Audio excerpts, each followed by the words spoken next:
যোৰহাটৰ দেৱাল ৰ'ডত অৱস্থিত বুঢ়ী গোসাঁনীৰ থান।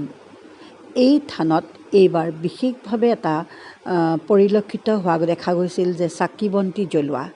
এই চাকি বন্তি জ্বলাই ঠাইখন অতি লেতেৰা হয়, তেলৰ পিছল যি অৱস্থা, সেই তাৰ পৰিৱৰ্তে এইদৰে একগছি ডাঙৰ ডাঙৰ চাকি যথাস্থানত ৰাখিছে আৰু ভক্তপ্ৰাণ ৰাইজে গৈ তাত কেৱল তেলবোৰ অৰ্পণ কৰিছে আৰু অখণ্ড চাকি হিচাপে ইয়াত এইদৰে ৰাখি থৈছে আৰু ভক্তসকলেও গৈ তেল দিছে।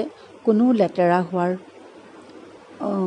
ৰাস্তা নাই আৰু তাত বেছি ধৰণৰ ভিৰ হ'বলৈও সুবিধা পোৱা নাই।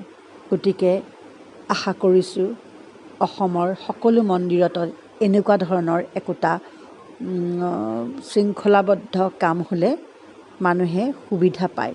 এই তেল চাকি জ্বলোৱাৰ যি ব্যৱস্থা, এই ব্যৱস্থাই সুন্দৰ পৰিৱেশো এটা গঠন কৰাত সহায় কৰে। এয়া সন্ধিয়া সপ্তমীৰ সময়, ইয়াত মানুহৰ সমাগম বহুত কম হৈছিল আৰু আমি এই কম সমাগমতে সেইদিনাখন যোৰহাটৰ বিভিন্ন ধৰণৰ পূজা স্থানত গৈছিলোঁ। এয়া কালী মন্দিৰ। এই কালী মন্দিৰত পুনৰ দেৱালীৰ সময়ত কালী পূজা অনুষ্ঠিত হ'ব। তেতিয়াও এইটো একেটা স্থানতে কালী মন্দিৰ, দুৰ্গা মন্দিৰ, শিৱ মন্দিৰ আৰু গণেশ মন্দিৰ আছে। এই দেৱাল ঐতিহ্যমণ্ডিত এটা স্থান, পবিত্ৰ স্থান। এয়া সুন্দৰ পৰিৱেশ। ৰাস্তাত পিছে মানুহ কম, সমাগম নাই। আজি সপ্তমী পূজা, এই সমাগম অতি কম মানুহ আছে।